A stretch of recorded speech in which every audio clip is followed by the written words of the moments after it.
Cybersecurity collapse is approaching. How companies must defend themselves. Introduction. The warning no one can ignore. Imagine leaving your front door wide open at night. Sounds absurd, right? But that's exactly what many companies do when they neglect digital security. The so-called cybersecurity collapse is not a distant prediction. It's a reality knocking at the door. Attacks are more sophisticated, more frequent, and worse, cheaper for those who perpetrate them. What once seemed like something out of a science fiction movie is now routine. Hackers hijacking data, companies paying millions in ransoms, customers losing trust, and businesses going down the drain. The message is clear: those who don't prepare now will pay dearly later. Chapter 1. The current cybersecurity landscape. In recent years, the corporate world has become a preferred target for digital criminals. It doesn't matter if the company is small, medium, or a giant multinational, all are in the crosshairs. Ransomware, attacks that hijack data and demand payment for its release. Phishing, fake emails that deceive employees and steal information. DDoS, attacks that take down websites and systems, paralyzing operations. These threats are no longer exceptions, they are the new normal. To give you an idea, recent reports show that every 11 seconds a company suffers some type of cyber attack. It's as if there were an invisible war happening 24 hours a day. And the most worrying thing, many companies still believe that this will never happen to me. This thinking is as dangerous as leaving your car unlocked with the keys in the ignition. Chapter 2. Why collapse is imminent. The term collapse is not an exaggeration. It reflects the sum of three factors that are converging simultaneously. Exponential growth of attacks. Hackers are organizing themselves into veritable criminal enterprises, offering attack packages as if they were subscription services. Lack of preparedness of companies. Many organizations still treat digital security as an expense, not as an investment. Result: fragile systems and unprepared employees. Use of artificial intelligence by criminals. If before attacks were manual and time-consuming, today AI allows hackers to automate intrusions, making them faster and harder to detect. It's as if we're facing a perfect storm. More attacks, more vulnerabilities, and more technology in favor of criminals. Chapter 3. Direct impacts on companies. When we talk about cyber attacks, we're not just talking about losing some files. The impacts are devastating. Financial, millions in losses, regulatory fines, and a drop in market value. Reputational, customers lose trust, partners distance themselves, and the brand is tarnished. Operational, systems down, production interrupted, and services offline. A clear example was the attack on the Colonial Pipeline in the USA, which paralyzed the fuel supply in several regions. This shows that it's not just about data. It's about real life, about businesses shutting down and people left without essential services. Chapter 4. How companies can defend themselves. If a cybersecurity collapse is looming, the question every manager should be asking is, what can I do to protect my company?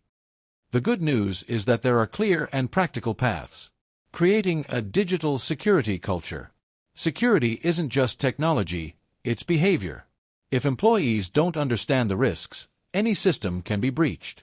It's like having a reinforced door but leaving the window open. Regular training.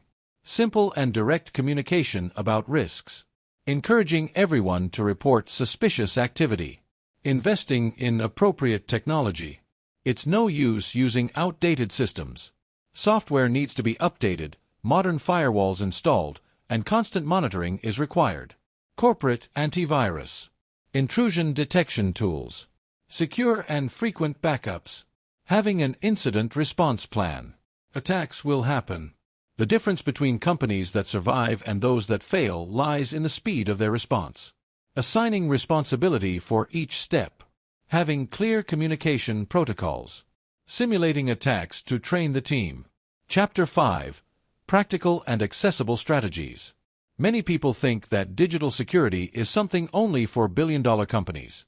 But the truth is that there are simple and accessible measures that any organization can adopt. Strong passwords and two-factor authentication. It seems basic, but it's still one of the biggest weaknesses. Constant updates. Outdated systems are like rusty doors, easy to break into. Continuous education. Teaching employees to identify suspicious emails is as important as installing expensive software. Use of VPNs, especially for those who work remotely. Active monitoring. Tracking logs and activities in real time helps detect intrusions before they cause damage. A simple checklist that any company can start today. Review passwords and implement two-factor authentication. Update all systems and software. Train employees on phishing and social engineering. Set up automatic backups. Hire or designate someone responsible for digital security. Chapter 6. The Future of Cybersecurity. If we are already talking about collapse today, the future promises to be even more challenging, but also full of opportunities for those who know how to prepare. Artificial intelligence as an ally. Just as hackers use AI to attack, companies can use AI to defend themselves. Intelligent systems can already identify suspicious patterns in real time and block intrusions before they cause damage. Cloud-based security. With the migration of data to digital environments, the cloud has become the new battlefield. The future of protection depends on solutions that guarantee distributed, scalable, and accessible security. Stricter legislation. Governments are creating increasingly strict laws to protect data and punish companies that do not take care of security. The future will be marked by greater legal and regulatory responsibility. International cooperation. Digital crimes have no borders. The future of cybersecurity depends on countries working together to combat global hacker networks. The ultimate digital culture. The greatest advance will not be technological, but human. Companies that manage to transform security into a daily habit will have a competitive advantage. Chapter 7. Conclusion. The call to action. The collapse of cybersecurity is not a distant prediction. It is a reality that is rapidly approaching. Companies that ignore this warning will face financial losses, reputational damage, and even operational shutdowns. But there is good news. It is possible to defend yourself. With simple measures, conscious investment, and a culture of digital security, any organization can drastically reduce its risks. The final message is direct. Don't wait for an attack to happen before acting. Don't treat security as an expense, but as an investment. Don't underestimate the creativity of cyber criminals. The future belongs to companies that understand that protecting data is protecting people, businesses, and trust. Those who prepare now will not only survive the collapse but will emerge stronger.